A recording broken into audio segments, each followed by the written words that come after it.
गाजियाबाद के KIT group of institute के 25 साल पूरा होने पर कार्यक्रम का आयोजन किया गया, जिसमें सीएम योगी शामिल हुए हैं। आपको सीधे ले चलते हैं। 2 कदम आगे बढ़ करके जिन लोगों ने अपने आप को तैयार किया है और समय की चुनौती के साथ जूझने किया, जिसमें एक तमन्ना होती है, एक जज्बा होता है, वही न केवल अपने लक्ष्य को प्राप्त कर सकता है बल्कि जीवन में समाज को और देश को भी कुछ दे सकता है। यह काइट परिवार की 25 वर्ष की यात्रा उसका एक प्रतीक है। सचमुच इसके लिए अतुल जी और उनकी पूरी टीम बधाई की पात्र है कि उन्होंने शानदार तरीके से केवल एक कॉलेज और एक संस्थान नहीं खोला, बल्कि कॉलेज और संस्थान को भारत के योग्य नागरिकों की एक टीम, एक फौज खड़ी करने का एक मादा भी उन्होंने अपने अंदर तैयार किया और अपने सभी ट्रस्टीज को इसके लिए तैयार किया। आज उसका प्रतिफल हम सबके सामने देखने को मिल रहा है।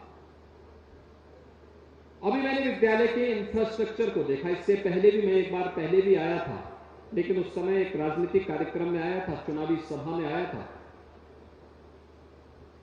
आज फिर मैंने जब यहां पर आया तो मैं एक वर्कशॉप में गया। याद करिए, आज से 25 वर्ष पहले केवल 3 डिग्री कोर्स के साथ काइट प्रारंभ हुआ, मैकेनिकल, इलेक्ट्रॉनिक्स और कंप्यूटर साइंस।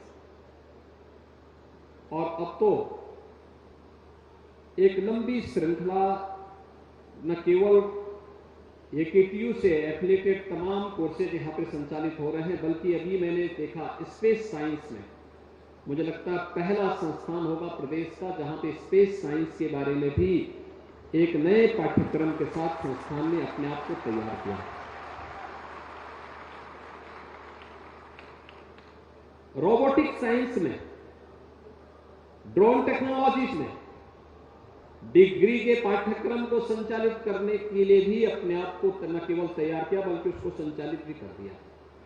मैं बहुत पहले से AKTU से इस बारे में कहता रहा हूं और मैंने स्वयं भी AKTU टेक्निकल यूनिवर्सिटी के कुलपति जी को इस बारे में कहा कि न्यू एज कोर्सेज को लेकर के हमें चलना होगा, क्योंकि अगर न्यू एज कोर्सेज नहीं आएंगे हम टेक्नोलॉजी में पिछड़ जाएंगे। हमारे युवा कार्य की तलाश में भटकते रह जाएंगे। याद करिए, जिन लोगों ने ये इंजीनियरिंग संस्थान 5वें 6ठे दशक में स्थापित कर दिए थे, उन लोगों ने एक लंबी दूरी तय कर दी।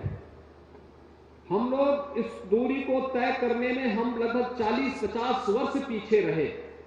परिणाम क्या रहा? उसका प्रभाव प्रदेश की इकोनॉमी पे पड़ा।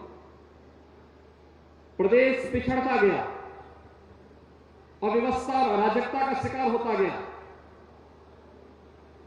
जब डेवलपमेंट एजेंडे का हिस्सा नहीं होता है तो परिवारवाद और जातिवाद उसमें हावी होती है, गुंडागिर्दी हावी होती है, अव्यवस्था और अराजकता हावी होती है और फिर इसकी चपेट में पूरी व्यवस्था को होना पड़ता है। जब हम समय से 2 कदम आगे चल करके सोचते हैं, उसके अनुरूप अपनी कार्य योजना को प्रभावी ढंग से न केवल बनाते हैं बल्कि उसको लागू करते हैं,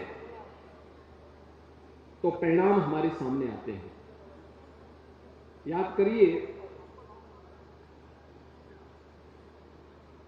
2014 के पहले कैसा भारत हमारे सामने था।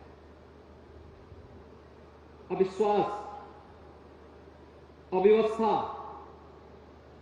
अराजकता, पहचान के एक नए संकट से देश गुजर रहा था। आंदोलन हो रहे थे, बड़े बड़े आंदोलन हो रहे थे, पब्लिक में व्यवस्था के प्रति आक्रोश था। और 2014 में कैसे परिवर्तन लाया जा सकता है व्यवस्था में, देश में, आज आप देख सकते हैं 140 करोड़ भारतीय अपने नेतृत्व के प्रति पूरे सम्मान के साथ पूरा विश्वास व्यक्त करते हुए उनकी लीडरशिप में कार्य कर रहा है। प्रधानमंत्री मोदी जी के नेतृत्व में आज पूरा देश विकास की एक नई ऊंचाइयों को अग्रसर हो रहा है।